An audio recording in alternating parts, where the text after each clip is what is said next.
네, 여러분 안녕하십니까. 권 교수의 건축화재 랩 제22강 착화 및 화염 전파 중에서 건축재료의 착화 위험성 판정 방법에 대해서 오늘 강의하도록 하겠습니다. 이 부분까지가 여러분이 기말시험 보는 그 중요한 내용이기 때문에 여러분 특별히 잘 들어주셨으면 좋겠습니다. 자, 우선 21강 정리를 한번 해보겠습니다. 일단은 열적으로 얇은 재료의 착화는 비호수의 크기를 결정한다. 비호수가 0.1 이하일 때는 열적으로 얇고, 열적으로 얇은 것들은 주로 대부분 적분으로 해서 우리가 계산했죠. 비호수란 것은 K분의 H의 X, 열전도율, 열전달률, 대표거리로 표현되는 비호수가 아주 중요한 역할을 하고 있죠. 여러분들 이 내용 잘 알아줬으면 좋겠습니다. 따라서 열적으로 얇은 재료, 특히 고온 기체로 폭로될 경우는 다음과 같이 단위 면적당 열 용량 CM에 대해서 C-LOV, 다시 말해 CM에 대해서 그거에 의해서 비례한다는 얘기. 착화 시간은 단위 면적당 열 용량이 클수록 길어진다 하는 내용이죠. 자, 열 용량이 중요했었죠. 자, 그 다음 열적으로 얇은 재료 착화 중에서 복사 가해를 받을 경우, 여기서 마찬가지로 Tmax, 다시 말하자면 도달 가능한 최고 온도가 TIG보다 높아야만이 착화가 발생할 수 있다.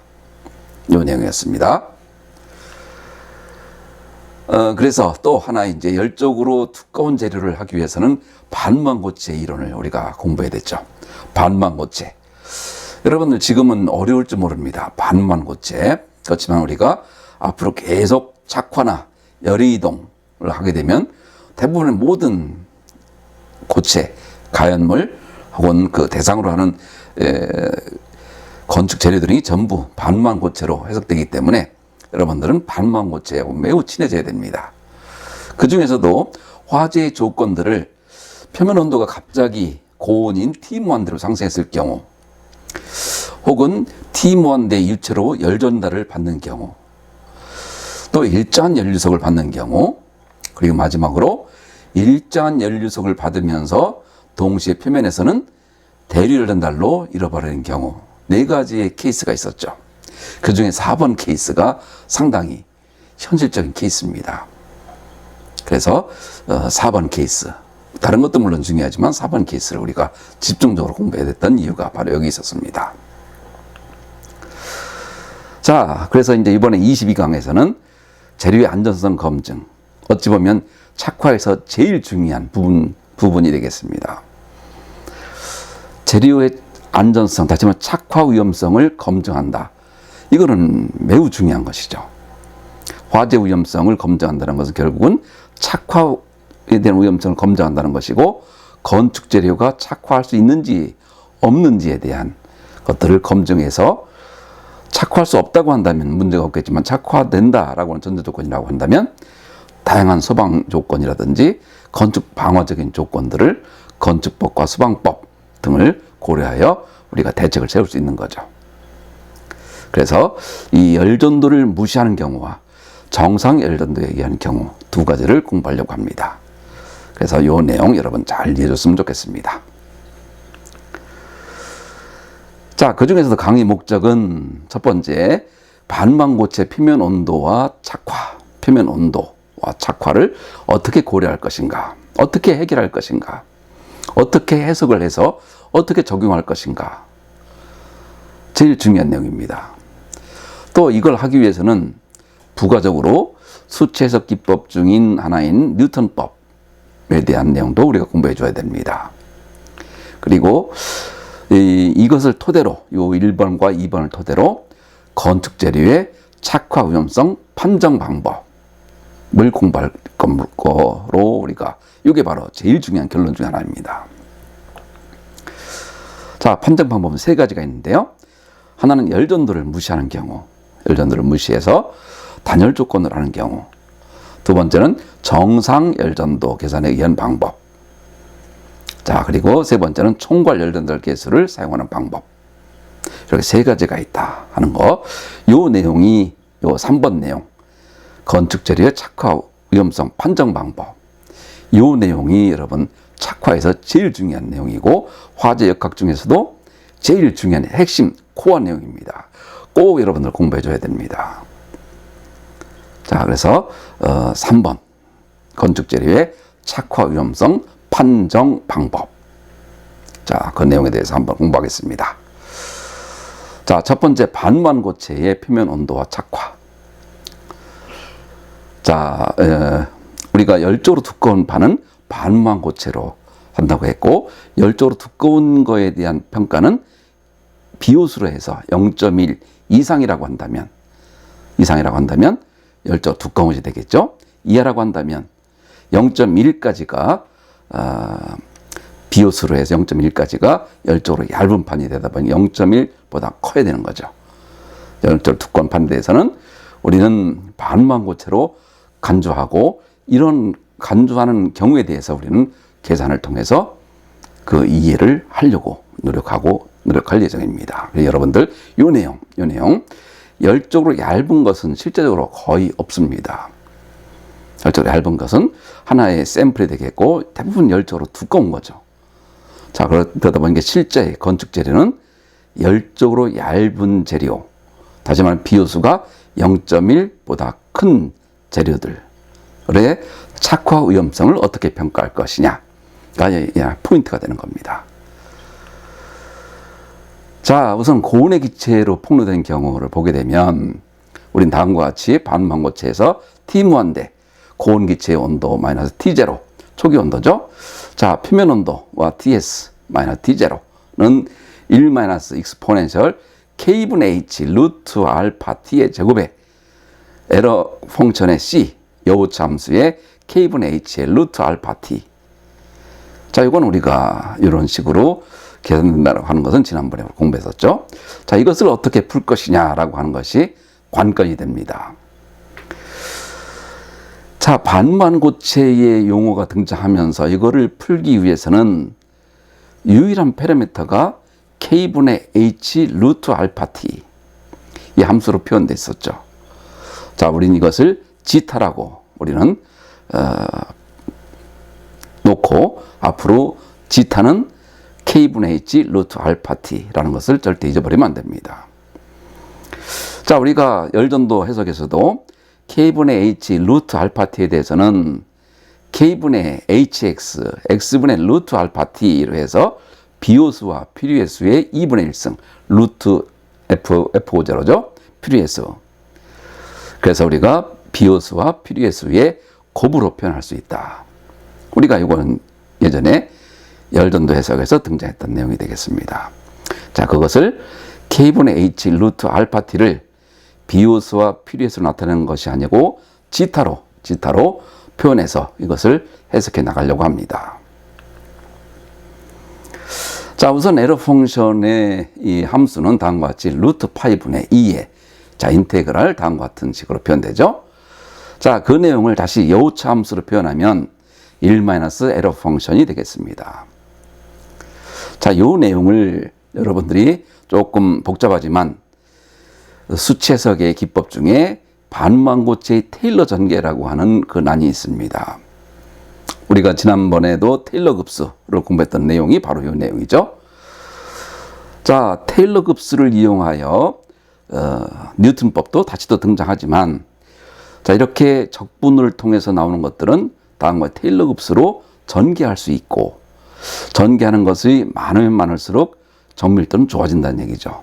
그렇지만 이번에는 1항만을 고려해서 지타분의 1로 1항만을 고려해서 반무한 고체의 테일러 전개를 하려고 합니다. 다시 말하자면 5차 함수로 해서 1항만을 하기 때문에 약간의 이 편차 같은 것은 클 수가 있죠.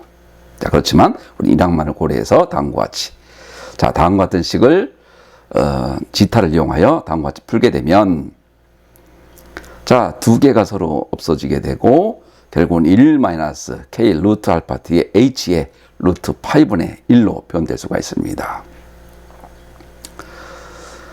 자, 이 교재에 있는 내용을 조금 더 디테일하게 표현한 것이고, 아마 다음 시간부터는 조금 수치 해석의 기본적인 내용들, 조금 어려운 내용이 될지 모르겠지만 앞으로 여러분들이 전문가로 활동하기 위해서는 꼭 필요한 수학적인 테크닉, 공업수학적인 테크닉, 수치해석적인 테크닉을 반드시 여러분들이 해야 되기 때문에 그 내용을 부분적으로 강조해서 변화시키는 방법이라든지 해석해 나가는 기본적인 루트에 대해서 여러분들에게 보완 설명할 예정으로 있습니다. 그래서 이번에는 기본적인 이렇게 된다라고 하는 그 내용을 여러분이 이해를 해주기 바라고, 차후에 조금 더 라플라스 변환이라든지 에러 펑션의 수체 해석 기법, 이런 내용들을 우리가 공부할 예정이니까 이번엔 이렇게 넘어가 줬으면 좋겠습니다.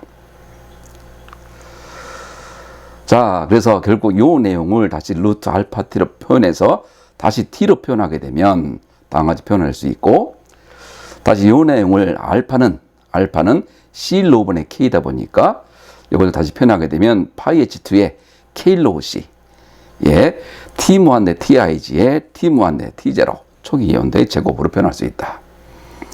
다시 말하자면 K 로그 C, 열 관성과 관련이 있다. 열 관성. 열적으로 얇은 것은 CM, 열 용량과 관련이 있다고 했고, 열적으로 두꺼운 것은 KLOC와 밀접한 관련이 있다. 이 내용이 포인트입니다. KLOC, 열관성. 열관성이라는 게 뭘까요, 여러분들? 관성, 변화되지 않으려고 하는 성질이죠. 열이 변화되지 않으려고 하는 성질, 열관성과 밀접한 관련이 있다. 자, KLOC, 여러분 잘 알고 있어야 됩니다. 자, 그리고 두 번째는 자, 이것을 두꺼운 재료와 얇은 재료로 나누어서 보게 되면, 두꺼운 재료는 열관성에 비례하고, 좀 전에 얘기했죠, 얇은 재료는 열용량에 비례하고, 자, 두 개의 차이가 있더라. 자, 그래서 열적으로 두꺼운지 얇은지는 비효수를 가지고 평가하고, 비효수가 0.1 이하인 경우에는 표면과 중간 부분이 온도가 거의 같은 것으로 본다. 자, 그래서 열적으로 굉장히 얇은 거다 이거죠. 반면에 두꺼운 것은 표면과 내부가 온도가 당연히 다르겠죠. 자, 이런 것들을 고려해야 된다는 얘기입니다. 자, 항상 중요한 것들은 현실적으로 우리가 다음과 같은 내용 조건 중에서 한번 우리가 풀어보는 거죠. 자, 천장에 있는 재료, 이건 뭐 볼 거 없이 열적으로 두꺼운 재료가 되겠죠. 대부분 천장에 있는 재료. 자, 그리고 열적으로 얇은 것은 주로 양쪽에서 가열되는 경우가 많지만 대부분 두꺼운 것은 일면 가열이 많습니다. 자, 다음과 같은 조건에서 착화가 발생할 때까지의 시간 TIG를 구하시오. 자, 스몰 TIG는 착화되는 데까지 걸리는 시간, 라지 TIG는 착화하는 데 걸리는 온도. 자, 요 내용도 여러분 꼭 기억해 줬으면 좋겠습니다. 자, 열적으로 두꺼운 경우에는 어떻게 할 것인가. 자, 첫 번째는 아까 얘기했었죠. KLOC에 비례한다. 따라서 KLOC를 우선 구해주게 되면 0.09가 등장하고, 자, 단위도 있지만 단위는 복잡해 쓰지 않았습니다. 단위가 있습니다. 무차원수가 아닙니다. 자, 두 번째 이 TIG는 파이 H2에 다음의 식에 넣게 되면, 자, 그 해당되는 식들을 전부 전수한 데서 전부 따와서 하게 되면 대략 8.5분에 해당한다. 착화 시간은 8.5분 정도 이후에 착화가 된다. 자, 이것은 굉장히 이 정보를 안다는 것은 매우 중요한 거죠. 자, 그래서 그렇게 되지 않도록 하기 위해서는 무슨 일을 어떻게 해야 될까? 그럼 결국 KLOC와의 관련이 있겠죠. 자, 소재의 KLOC가 문제가 된다고 한다면 소재에 또 다른 처리를 한다든가, 아니면 나중에 두껍게 한다든가, 여러 가지 대책이 있겠죠. 아니면 거리를 멀게 한다든가. 자, 이렇게 여러분들이 풀어주면 좋겠습니다. 그리고 반무한고체의 표면 온도와 착화해서 복사 가열을 받을 경우 연료소 Q0에 폭로돼서 착화될 때, 자, 이런 경우에는, 자, X가 제로가 되는 점, X가 제로일 때 표면 온도 TS의 값은, 자, 맨 뒤 항은 0이 되고, X가 제로다 보니까 표면 온도를 알으려고 하는 거죠. 자, 뒷부분은 1이 되다 보니까 ts-t0는 다음과 같이 EQ0의 이 루트 파이 K로 C분의 T. 자, 알파는 C로분의 K. 자, 이것을 다시 이 일반적인 가연물은 흑체가 아니다 보니까 복사율 입실론을 곱해줘야 되는 거죠. 자, 그래서 구체적으로 쓰게 되면 표면 온도와 착화 온도 같다라고 하게 되면 다음과 같이 TIG와 T0는 다음을 쓸 수 있고, 이것을 다시 또 Q를 뽑아내고 다시 한번 정리하게 되면 TIG 평가하게 되면 입사 연료속의 제곱과 착화 시간의 곱은 항상 일정하다. 이 내용이 매우 중요합니다. 여러분, 실제 많이 사용되는 식입니다. 여기서도 중요한 것은 KLOC가 또 등장하는 거죠. 열적으로 두꺼운 것들은 전부 KLOC와 관계한다는 사실을 꼭 알고 있어야 됩니다. 자, 그리고 복사 가열을 받으면서 대류 열전들에 의해서 손실이 발생하는 경우는 다음과 같은 식으로 우리가 쓸 수 있었죠. 자, 이 내용을 다시 또 쓰게 되면 지타는 서로 없어지고, 이 내용을 다시 정리해 보게 되면 다음과 같이 쓸 수 있습니다. 자, 교재보다는 조금 더 많은 내용을 추가해 놨으니까 여러분들 참조해 주기 바랍니다. 자, 그래서 복잡하지만, 자, 실제 그 내용은 복잡한 것이 아니고 결국은 TIG를 뽑아내려고 이렇게 끌고 오는 거죠, 식을. 그 TIG는 다음과 같이 쓸 수 있고, 자, 다시 알파를 C로분의 K로 쓰게 되면, 그리고 여기서 중요한 것은 입사 연료속 QE가 H, 자, 열전달 부분 되는 것보다 커야 된다는, 당연히 커야 된다는 얘기가 되겠죠. 자, 요 내용이 나중에 여러 가지로 응용이 됩니다. 자, 그래서 제일 중요한 복사 연료속을 받으면서 대류로 손실되는 경우는 KLOC와도 또 관련이 있고, 자, 다양한 조건에서 전부 KLOC, 열 관성과 관련이 있다라는 사실을 여러분 꼭 이해해 줬으면 좋겠습니다. 자, 또 인례입니다. 그래서 다음과 같은 조건에서, 이건 교재에 있는 내용이니까 여러분들 꼭 한번 보면서 착화가 일어날 때까지 시간, TIG죠. TIG. 당연히 열적으로 두꺼운 거가 되겠죠. 열적으로 두꺼운 경우에서 계산은 우선 KLOC를 먼저 구하고 TIG를 구하게 되면 다음과 같이 606초, 결국 10분 정도가 해당될 것 같습니다. 해당되는 것들을 전부 넣어주게 되면, 자, 그러니까 여러분들 보면서 실제적으로 다음과 같은 식이, 복잡한 식이 등장했지만 복잡한 식이 등장하는 과정도 여러분들이 이해를 해줘야 되고, 이 과정들이 전부 반무한고체와 관련된다라고 하는 사실을 꼭 알고 있어야 됩니다. 반무한고체. 여러분들 머릿속에 반무한고체라고 하는 용어가 반드시 입력이 돼줘야 됩니다. 착화는 반무한고체로 해석한다. 다양한 조건 속에 열적으로 두꺼운 거는 KLOC, 열적으로 얇은 거는 CM, 열용량이죠. CLOV. 자, 그래서 두 가지로 우선 나누면서 현실적으로 가장 많은 두꺼운 것들에 해석하는 방법도 세 가지, 네 가지가 있었죠. 그 중에 복사율을 받으면서 대류율로 뺏기는 가장 현실적인 내용이 바로 이 내용이 되겠는데, 그 내용도 바로 TIG로 계산된다. 자, 그리고 또 두 번째 뉴턴법입니다. 자, 실제적으로 우리가 근해 공식을 이용한다든가 인수분해를 해서 근을 찾을 수 있는 경우나 전혀 락키하고 전혀 문제될 게 없죠.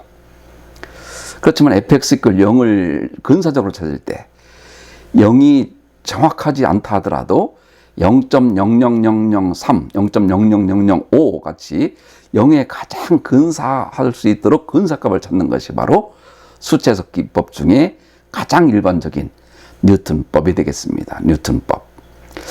그래서 임의 값을 지정해서 0인지 확인하고, fx가 0인지 확인하고, 접선을 다시 작성해서 접선과 x축이 만나는 지점으로 x를 옮겨서 2번과 4번을 반복해서 fx = 0인 지점을 산정하는 거죠.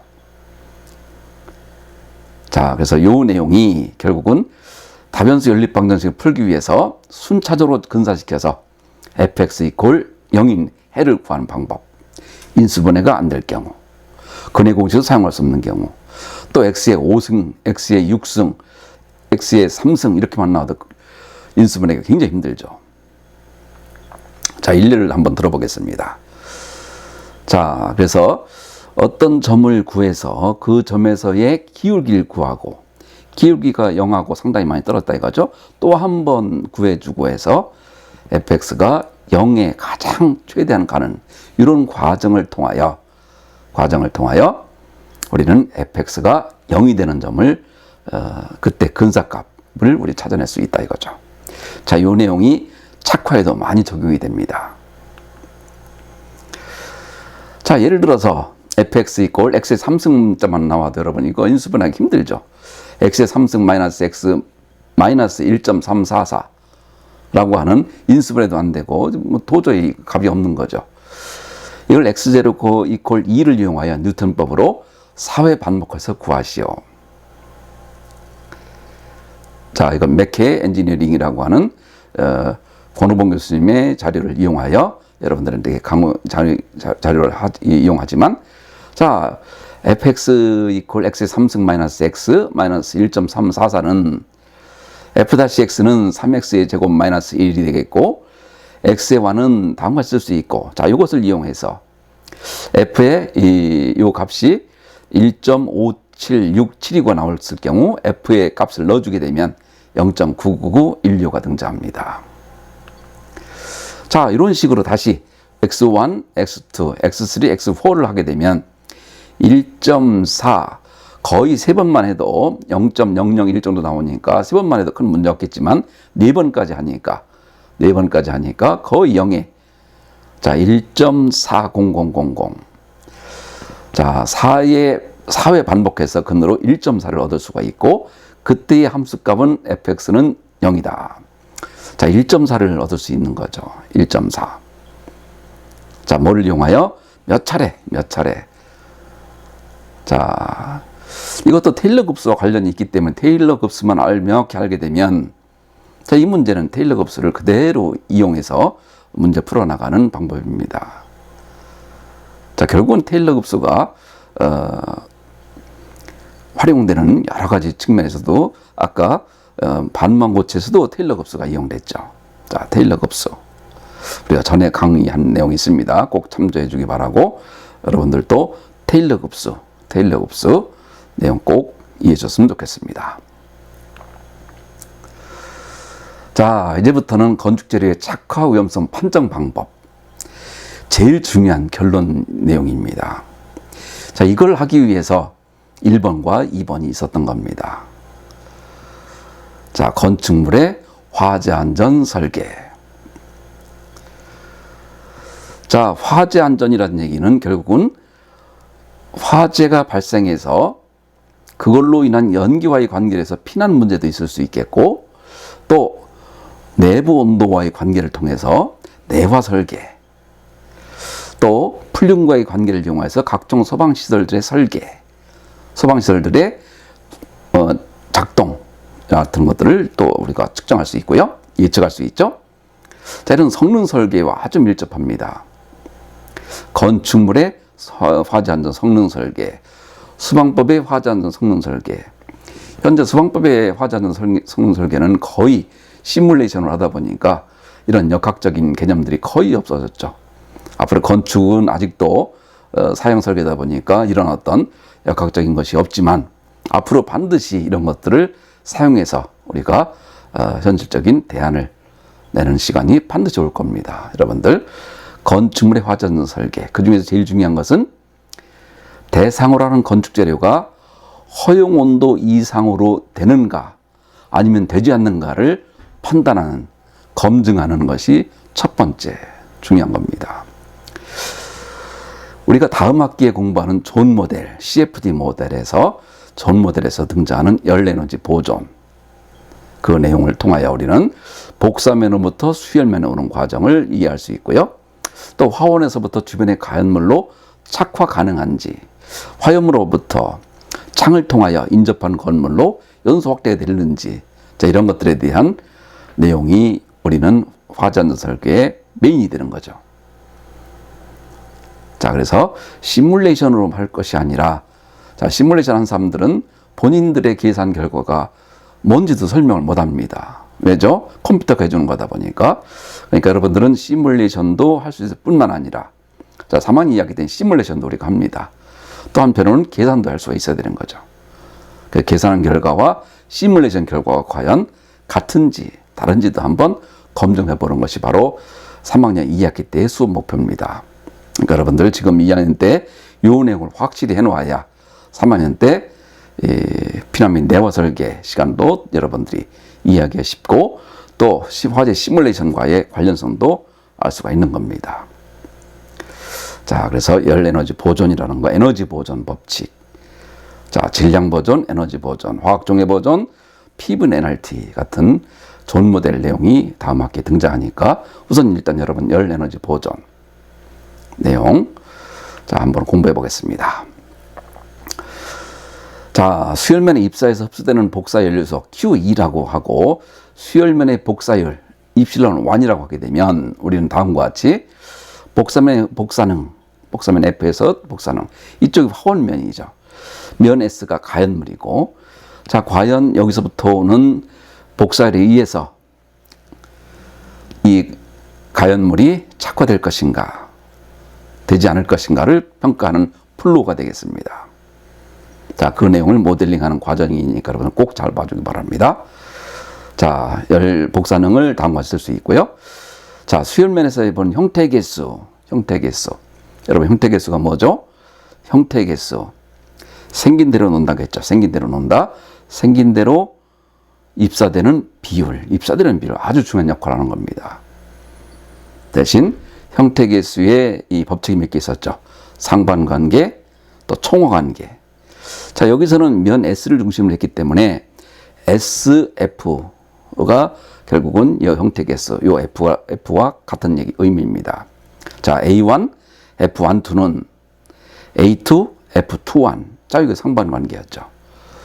자, 요 내용을 이해하고 있어야 되고, 토탈 CF 팩터는 1이다라고 하는 거 또 여러분이 알고 있어야 됩니다. 자, 대류열 방출 당연히 되겠죠. 자, 복사면 이외의 복사능 이외에서도 온도가 있으니까 당연히 되겠고, 자, 그리고 잃어버린 열량 한쪽은 복사열과 대류열 연달로 해서 잃어버리고 한쪽은 입사가 되고 방출되고 요 둘과의 밸런스, 평형, 단열 조건인지 그렇지 않은지에 대해서 우리가 중요하게 취급하고 있습니다. 자, 그래서 이것을 검증하는 방법으로서는 첫 번째, 자, 면 F에 대한 복사능, F 그리고 그 외의 면의 복사능, 전체적인 토탈 복사능을 우리가 구하고 또 나가는 쪽에서의 복사로 인한 열 손실, 대류로 인한 열 손실을 통해서 우리는 다음과 두 개의 식이 공존합니다. 자, 두 개의 식이 공존한다. 그런데 여기에서 우리가 재료의 안전성 검증하는 데에서 반드시 필요한 것이 재료의 내열 특성입니다. 이것은 착화라든지 파손, 용융, 강도 저하. 자, 이건 건축적인 내용이 되겠고요. 또 경우에 따라서는 온도나 기류에 의해서 각종 감지기나 또 스프링클러 같은 설비들이 작동하는지 이런 것들을 전부 우리가 예측할 수가 있는 거죠. 자, 거기에서 우리가 더 중요하게 취급해야 될 것은 내열 특성, 다시 말하자면 한계 허용 입사열 QC입니다. QC. 또 한계 허용 온도 TC. QC나 TC를 정확히 알고 있어야 됩니다. 자, 대상 재료의 한계 입사열 QC를 파악하면 QC와 QE와의 관계를 통해서 자, 복사열 요속이 한계 입사열보다 작을 경우 그러면 당연히 착화되지 않겠죠. 또 가열을 받은 재료의 온도가 한계 온도보다 작으면 착화는 당연히 일어나지 않겠죠. 자, 이런 관계, 평가의 기본적인 컨셉 뭐죠? 자, 비효수를 가지고 평가했죠. 1차로는 비효수를 가지고 평가했고, 두 번째는 허용 입사열, 한계 입사열과 실제 이 QE 입사열과 한계 입사열과의 비교, 또 입사 온도와 한계 온도와의 비교. 자, 이 내용입니다. 이 내용 여러분 잘 알고 있어야 됩니다. 그 중에서 열전도를 무시하는 경우, 가열면에, 자, 가열면으로부터 수열면 쪽 오게 되면 수열면은 또다시 뒷면, 소재의 두께도 어느 정도 있다 보니까 뒷면은 열전도가 되는지 안 되는지에 따라 우리는 이 두 가지를 평가할 수 있습니다. 자, 만약에 열전도를 무시하게 되면 그 단열되고 있다고 하는 것과 동일한 상황이 되는 거죠. 이렇게 동일한 상황이 되는 것은 다시 열 밸런스 쓰게 되면 QS와 나가는 거죠. QE 들어오는 거, 입사되는 것과 방출되는 것이 서로 같아지는 것이 바로 열량 보존, 열에너지 보존이 되겠습니다. 자, 이 내용을 같이 쓰게 되면 앞으로 우리는 우변은 입사 연료속, 좌변은 방출 연료속. 자, 방출과 입사, 앞으로 좌변과 우변이라고 하는 용어를 쓸 테니까 여러분 좌변 그러면 방출되는 거, 우변 들어오는 거로 여러분 이해를 해줬으면 좋겠습니다. 자, 여기서 열전도를 무시하는 경우에, 자, T1에 대해서 우선 정리해서 한계 온도와 비교하는 방법. 첫 번째. 자, 그리고 두 번째는 T1에 대해서 한계 온도를 대입해서, T1에 한계 온도를 대입해서, 자, 좌변이 크다. 다시 말하면 한계 온도가 높다는 것을 성립하면 또 착후가 되지 않는다라고 하는 것을 또 우리가 입증할 수가 있죠. 세 번째는 좌변의 제2항이 뭐였죠? 대류열전달이었죠. 대류열 손실이었기 때문에 이것을 무시하고 T1을 구한다 그러면 온도가 더욱더 높게 되는 거죠. 하나는 T1이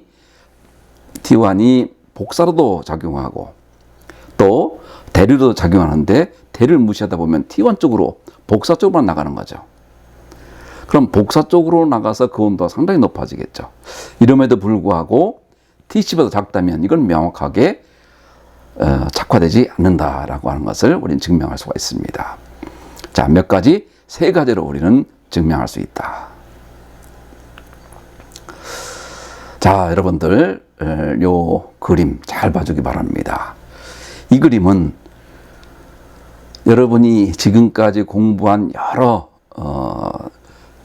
공부한 내용이 있지만 요 그림을 통하여, 요 개념들을 통하여 여러분이 해야 되는 첫 번째 것이 바로, 제일 중요한 것 중에 하나가 바로 요 내용입니다.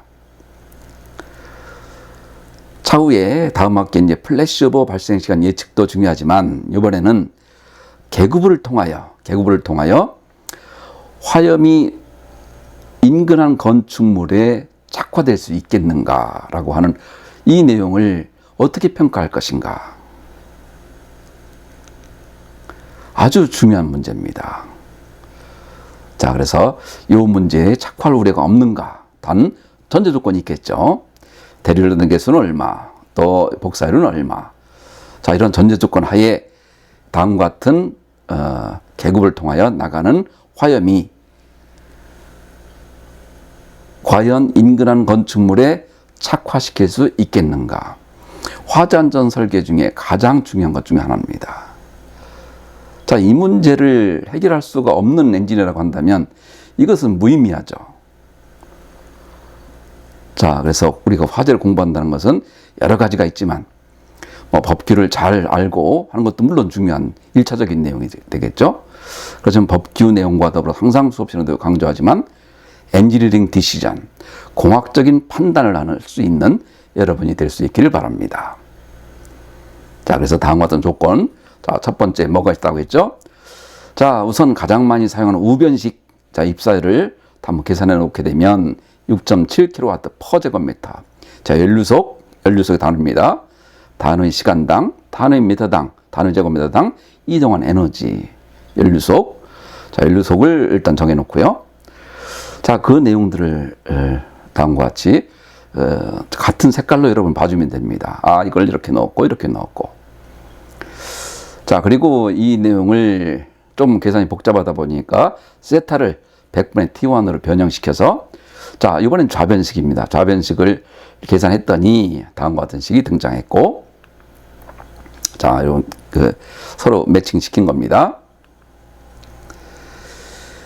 자, 이것을 우변의 6.7을 좌변으로 이항을 해서 0.05 세타의 포승의 세타 마이너스 9.7 같은 경우에는, 자, 뉴턴법의 순차 계산을 하게 되면 결국 세타의 포승은 4의 세타의 3승이 되죠. 미분을 하게 되면 또 세타는 1이 되겠고요. 자, 밑에 이 일반 상수는 전부 0이 되기 때문에 다음과 같이 우리가 쓸 수 있었습니다. 자, 그래서 이 내용을 토대로 해서,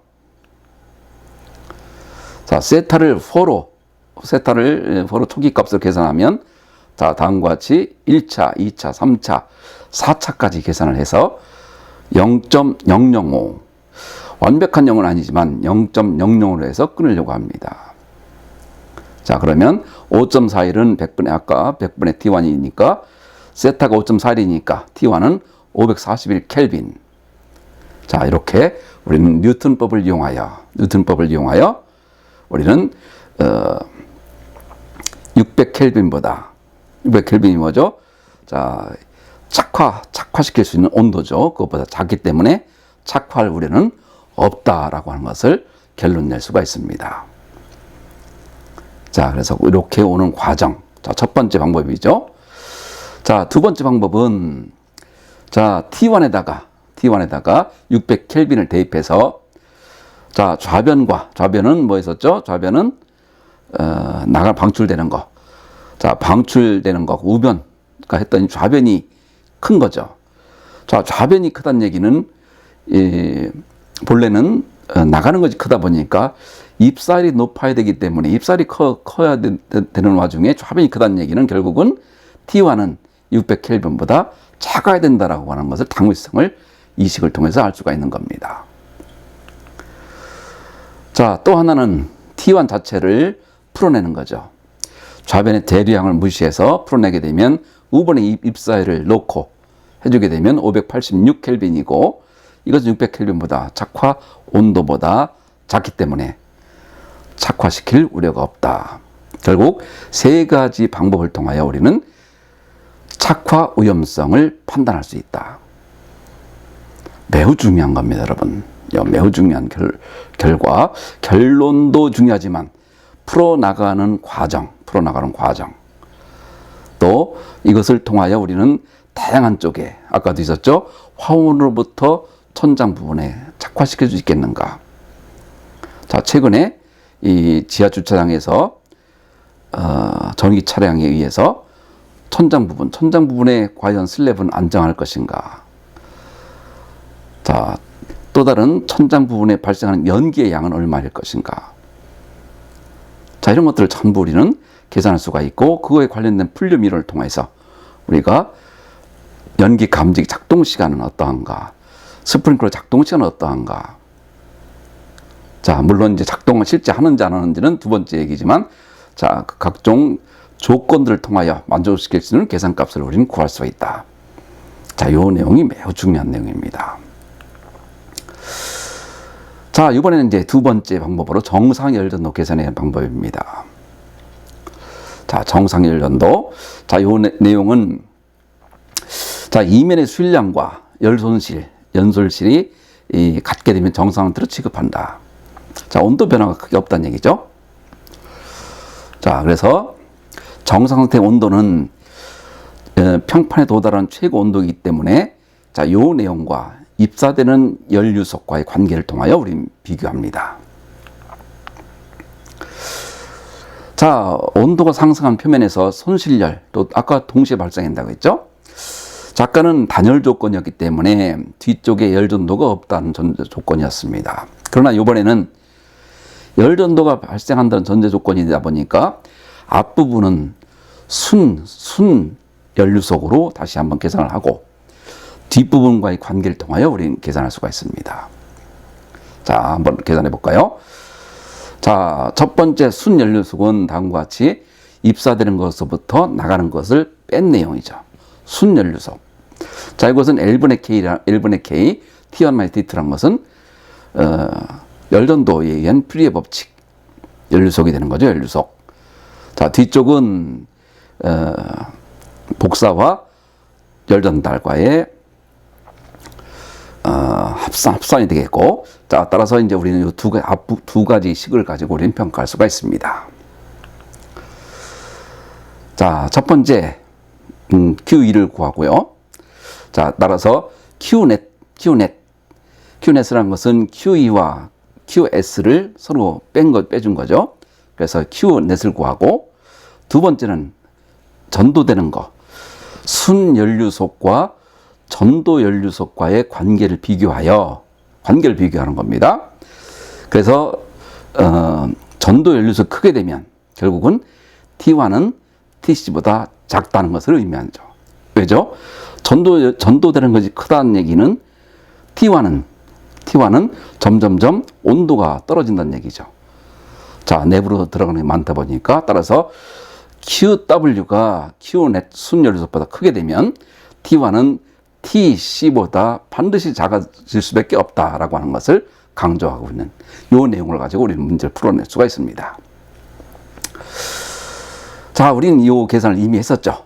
이 열의 이동에서 전부 이 내용을 했었고, 따라서 QW는 다음과 같이 이 K분의 L, H2분의 L, 요건 뭐죠? 요거는 열저항입니다. 열저항분의 TC-T무한대. 자, 이렇게 우리는 계산할 수가 있습니다. QW와 따라서 다음 같은 조건에서, 이건 무슨 조건이죠? 자, 단열 조건이 아닙니다. 연료속을 전도에 의한 연료속을 고려하는 조건입니다. 따라서 뭐와 뭐를 비교해야 되는 거죠? 자, 순연료속과 전도연료속을 비교해서 전도연료속이 크다고 한다면 착화되지 않는다. 자, 그 내용입니다. 자, 따라서 첫 번째 구해야 될 것은 순연료속을 우선 구하고요. 실제 순연료속, 네트라는 것은 들어간 것과 입사된 것과 나가는 것을 빼준 내용이죠. 자, 그러면 1.19kW/제곱미터가 되겠고요. 자, 그 내용에 해당되는 값들이 되겠습니다. 자, 다음은 QW를 구하게 되면 T1을 TIG라고 가정해서 구하게 되면 실제 자, QW는 1.8이고 QNet은 1.19이기 때문에 이렇게 될 수는 없는 거죠. 앞부분은 반드시 이것보다 커야 되니까 T1은 TIG보다 600켈빈이 돼서 좀 낮은 온도가 된다 이거죠. 착화될 우려는 없다라고 하는 것을 평가할 수가 있습니다. 자, 여러분들 QNet과 QW와의 관계를 통하여, 자, 실제 지금은 착화 우려가 없다라고 우리가 하지만 실제 착화 우려가 있는 것도 굉장히 많겠죠. 이 조건에 따라서. 그래서 여러분들 이 조건을 통하여 하나하나 문제 해결을 해나갈 수 있기를 바랍니다. 자, 거기에 해당하는 수치들이 되겠고요. 자, 이제 마지막 단계까지 왔습니다. 마지막은 총괄 열전할 개수. 자, 지금까지 재료가 하나인 경우는 없죠. 자, 그리고 우리나라의 가장 큰 문제가 되는 것이 뭐죠? 자, 여기서는 이제 이 불연제와 가연제가 있는데, 자, 주로 가연제. 자, 불연제 앞부분에 생기는 것이 경우에 따라서는 단열재가 될 수도 있고, 또 콘크리트가 될 수도 있고, 여러 재료의 조건에 따라 달라지겠죠. 자, 그거에 따른 열 특성들을 우리는 이미 알고 있고, 자, 이거를 다음과 같이 총괄 열전할 개수. 총괄이라는 것은, 자, 재료 소재 각각에 대한, 자, 하나는 열전도, 또 열전도, 앞, 뒤 부분은 열전달. 그래서 이 두 가지를 하게 되면 열 관류까지 우리가 전부 고려한다는 얘기죠. 자, 그래서 다음과 같이 T1, T2라는 것은 요 중요하게 바라보는 T2입니다. T2를 가지고 우리가 평가하는 거죠. 자, 그래서 순연료속과 요 T1-T2, 앞의 온도와 T2와의 온도에 갖는 연료속 QW죠. QW의 관계. 자, 요걸 가지고 우리가 또 평가를 할 수가 있고, 또 이 연료속과의 서로 간의 차이에, 서로 간의 이 주변과의 연료속이 서로 같은지 다른지를 보는 두 가지 방법입니다. 한번 보겠습니다. 자, 첨구할 연료들 개수를 사용하는 경우.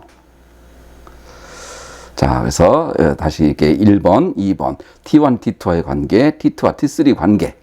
자, T3와 T 무한대의 관계. 자, 다음과 같은 식으로 우리는 자, 이런 것들을 우리가 쓸 수 있어야 됩니다.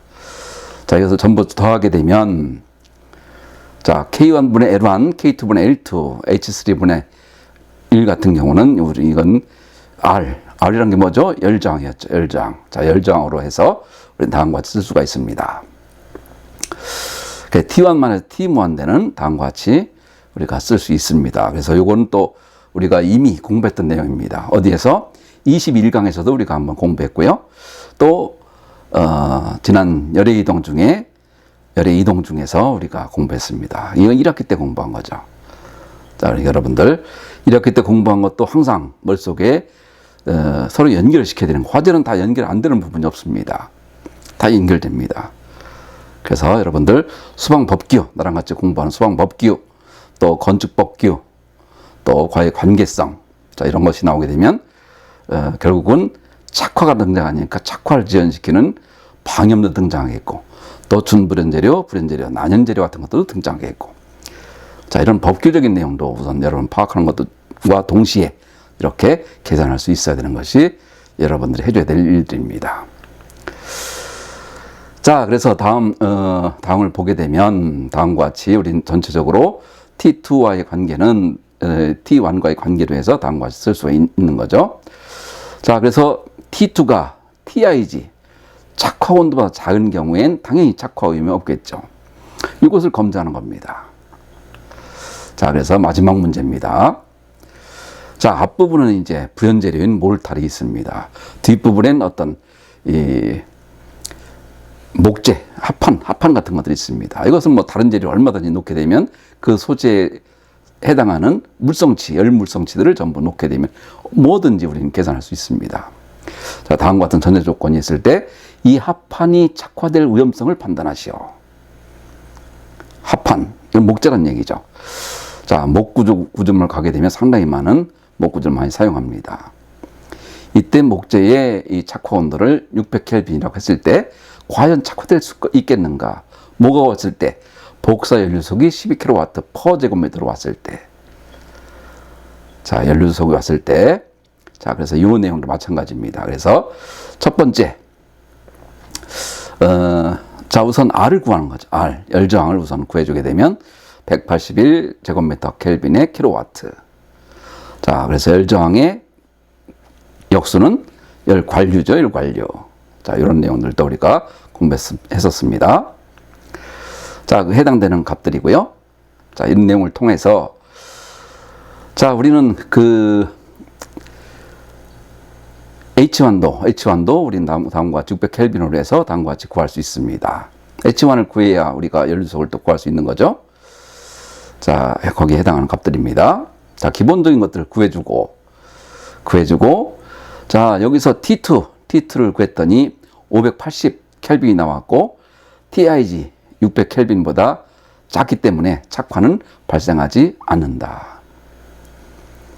자, 이렇게 지금은 착화는 발생하지 않는다는 존재 조건으로 대부분들 이해하기 쉽도록 그 문제에다가 착화 발생하지 않는 조건을 하지만 실제 데이터를 바꿈으로써 얼마든지 우리는 착화하는 것도 있을 수 있습니다. 자, 지금은 의도적으로 착화가 발생하지 않는 조건들을 얘기하고 있는 겁니다. 자, 두 번째는 아예 T2를 600켈빈으로 가정을 해서 연료속을 계산하면 다음과 같이 1.80이 등장합니다. 자, 거기에 해당하는 값들이고요. 자, 그리고 이걸 통해서 T1을 구하게 되면 T2와의 관계를 통해서 구하게 되면 625켈빈. 자, 첫 번째 온도 625켈빈이라는 이거죠. 자, 그래서 거기에 해당하는 값들이고요. 자, 순입사율 다시 한번 구하게 되면 1.05 킬로와트 퍼 제곱미터 나오다 보니까 이것은 실제 1.80 킬로와트 퍼 제곱미터보다 작기 때문에 T2의 값이 지나치게 높게 평가돼서 T2는 600켈빈보다 작아야 된다는 것을 알 수가 있습니다. 왜 그런 거죠? 자, 들어오는 것보다는 기본적으로 들어오는 것이 제일 커져야 되는데 그것보다 오히려 이것이 더 작다라고 하는 것은 상당히 의미가 없는 거죠. 그러다 보니까 이것은 문제가 있다라고 전 조건에서 T2는 600켈빈보다 작아야 된다. 자, 그래서 이것은 우리는 첫 번째 방법, 구체적으로 계산해서 600T 주어진 착화 온도 TIG가 600켈빈 돼 있으니 600켈빈보다 작은지 여부를 평가하는 것이 좋겠고, 두 번째는 주변 여건과의 관계를 통해서 입사되는 것이 전도율과 너무나 많이 차이가 난다라고 하면 입사되는 것이 당연히 커야 되겠죠. 입사되는 것이 커야 크지 않으면 의미가 없는 거죠. 제일 큰 것은 입사되는 것이 크다는 전제 조건인데 이게 역수가 나오다 보면 이건 문제가 있는 거고, 따라서 T2의 값이 지나치게 높게 평가되어 있기 때문에 문제가 있고 해결할 수가 없다. 따라서 1번으로 다시 돌아가서 우리는 계산을 해야 되고 하는 것을 1번에서는 2번 같은 경우에서는 열 밸런스가 잘 안 맞을 경우에는 1번을 다시 고려한다는 것을 거꾸로 설명해 주고 있는 방법이 되겠습니다. 자, 그래서 좀 시간이 길어서 여러분들 좀 미안하지만 다시 한번 정리해 보겠습니다. 반망고체의 표면 온도와 착화, 고온의 기체에 폭로된 경우는 첫 번째 뭐라고 했죠? KLOC에 비례한다. 또 마찬가지로 복사 가열을 받는 경우도 KLOC에 비례하더라. 그리고 연료속의 제곱의 TIG는 일정하더라. 다음과 같은 식으로. 그리고 복사 가열과 대류연달의 열순에 따르는 경우도 KLOC와 비례하더라. 그리고 마지막으로 두 번째로 뉴턴법은 다음과 같은 다변수 연립방정을 풀기 위해서 순차적으로 근사시켜서 fx가 0이 나오는 해를 구하는 방법으로서 2번과 4번을 지속적으로 하는 방법이었죠.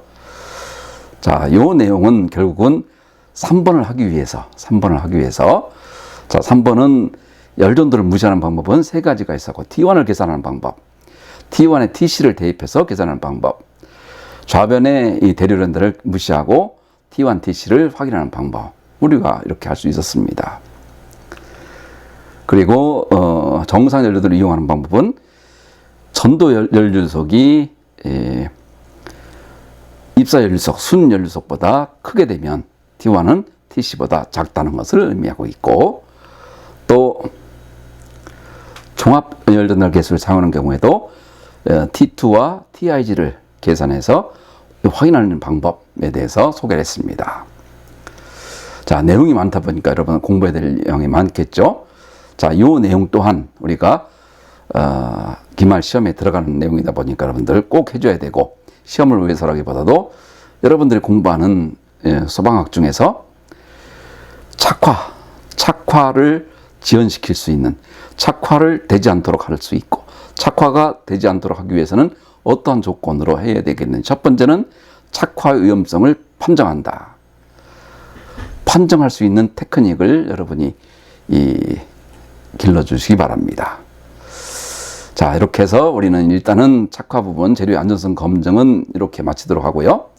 다음에는 재료의 착화의 성질과 화염 전파, 착화와 화염 전파가 어떤 관계가 있는지, 그리고 자, 이런 것들을 결국 화염 전파의 메커니즘, 이것도 열적으로 두껍고 열적으로 얇은 것들에 대한 전파 다르겠죠.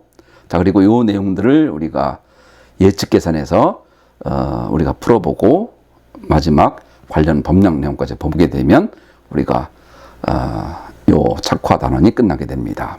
어쨌든 이번 기말 시험은 오늘까지 한 부분까지 22강까지가 기말 시험 부분이니까 여러분 꼭 열심히 공부해 주길 바랍니다. 자, 오랜 시간 고생들 했습니다. 수고 많았습니다.